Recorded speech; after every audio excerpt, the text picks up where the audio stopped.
ሰላም ጤና ይስጥልን የግልጽ እይታ ቻናል ቤተሰቦቻችን ዛሬ አንድ አስፈላጊ ጉዳይ እንመለከታለን። ቻናሉን ሰብስክራይብ እና ላይክ በማድረግ ቤተሰብ እንድትሆኑ በአክብሮት ጋብዛለሁ። ቻናሉን ስለምትደግፉም አመሰግናለሁ።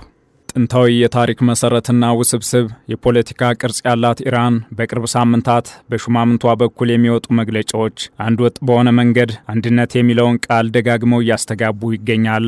በርካታ የኢራን ባለስልጣናት ሀገራቸው አንድ መሆኗን አጽንኦት ሰጥተዋል። የአሜሪካው ፕሬዝዳንት ዶናልድ ትራምፕ በቴህራን የአመራር ክፍተት እንዳለ የሰጡትን አስተያየት ውድቅ አድርገዋል።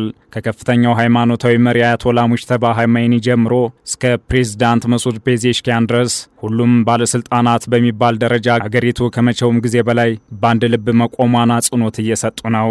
የውጭ ጉዳይ ሚኒስትር አባስ አራግቺና የፓርላማ አፈ ጉባኤ ሞሐመድ ባገር ጋሊባፍ የትራምፕን አስተያየት ካጣጣሉት መካከል ናቸው።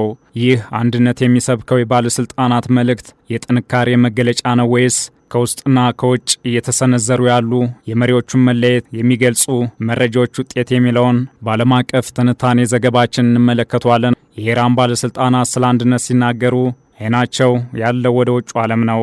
በተለይም ከእስራኤል ጋር ያለው ቀጥተኛ ፍጥጫ እንዲሁም ከምዕራባውያን የሚቃጣው ማዕቀብ ሀገሪቱ የህልውና አደጋ ውስጥ እንዳትወድቅ ስጋት ፈጥሯል።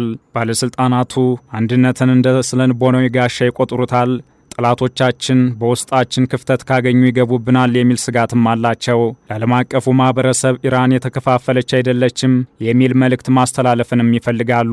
በሊባኖስ በየመንና በሶሪያ መካከል ያለውን መደበኛ ያልሆነ የመቋቋም ግንባር ህብረት ለማስቀጠል የውስጥ ሰላም የግድ ይላል።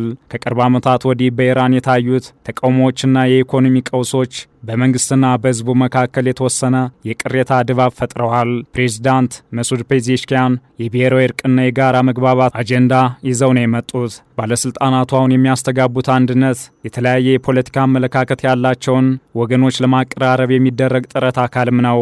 የምዕራባውያን ማዕቀብ ለመቋቋም የህዝቡ ትብብርና ትዕግስት ወሳኝ ነው። አንድነን የሚለው ንግግር ህዝቡ የኢኮኖሚ ጫናውን በጋራ እንዲቋቋም ግፊት የማድረግ ስልትም ጭምር ነው። የኢራን ባለስልጣናት ንግግራቸው ውጤታማ እንዲሆን ብሔርተኝነትን ከሃይማኖታዊ እሴቶች ጋር በማጣመር ይታወቃሉ። ኢራን የበርካታ ብሔረሰቦች ስብስብ በመሆኗ ባለስልጣናቱ የኢራንን ማንነት ከማንኛውም ልዩነት በላይ መሆኑን ይሰብካሉ።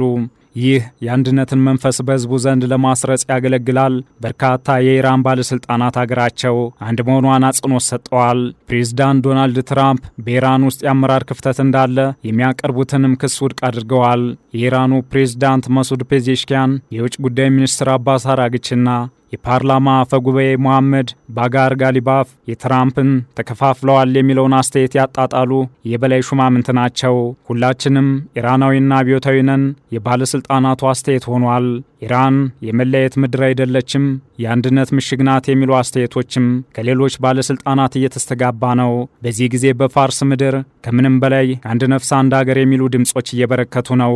የኢራኑ ጠቅላይ መሪ ሙጅተባ ኻሜኒ በአውሮፓውያኑ የካቲት 28 በአሜሪካና በእስራኤል በተፈጸመው ጥቃት የተገደሉትን አባታቸውን አያቶላህ አሊ ኻሜኒን ከተኩ በኋላ በይፋ አልተገለጡም። የአሜሪካ ባለስልጣናትም አያቶላህ ሙጅተባ ኻሜኒ አባታቸው በተገደሉበት ጥቃት ቆስለው ክፉኛ እንደተጎዱ በተደጋጋሚ ተናግረዋል።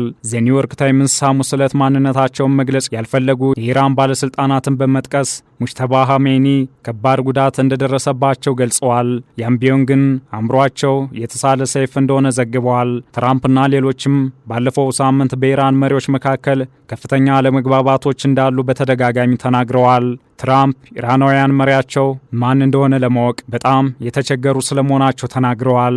የአየር ኃይላቸው ፈርሷል፣ ጸረ አውሮፕላንና የራዳር መሳሪያዎቻቸውም ወድመዋል። የቦምብ ጥቃቱ ጠንካራ ነው፣ ከዚህ በኋላ ግን የባሰ ይሆናል፣ ጊዜው ከጎናቸው አይደለም ሲሉ ትራምፕ ሐሙስ ዕለት በማህበራዊ ትስስር ገጻቸው ላይ አስፍረዋል።